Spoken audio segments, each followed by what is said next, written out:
Hello friends, আজ চলে এসেছি একটা নতুন ভিডিও নিয়ে।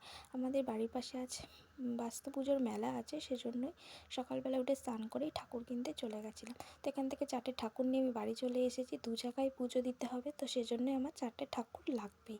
তো একটা ঠাকুর নিয়ে মা, আমি আর কাকিমা বেরিয়ে পড়েছি এখন পুজো দিতে। মা খুব হাসছিল, কারণ ওরা তো ভিডিও করতেই যায় না, তাই খুব হাসাহাসি করছিল। আর এখন কাকিমার কোলে ঠাকুর আর 3 জনে মিলে যাচ্ছি পুজো দিতে দূরের মন্দিরটাতে। আর বাড়ির পাশে সন্ধ্যাবেলা পুজো দেব। আর আমরা চলে এসেছি পুরো মন্দিরের কাছে। আর এখানটায় বাতাসার দোকান দিয়েছিল, এটা আমাদেরই দোকান দিয়েছিল, ভাই বিক্রি করছিল, কাকাও ছিল আর পিসেমশাই সঙ্গে ছিল। এখান থেকে পুজোর জন্য জিনিস নিয়ে ঠাকুরটা বসিয়ে দিয়ে পুজো দিয়ে দিলাম।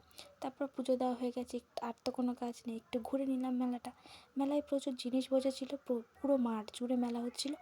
আর কাকিমার ছেলে, ছোট ভাই ছিল, ও বায়না করছিল একটা মাস্ক কিনবে, ওকে কিনে দিয়েছে, ও তো খুশি হয়ে গেছে, মেলাও ঘোরা হয়ে গেছে।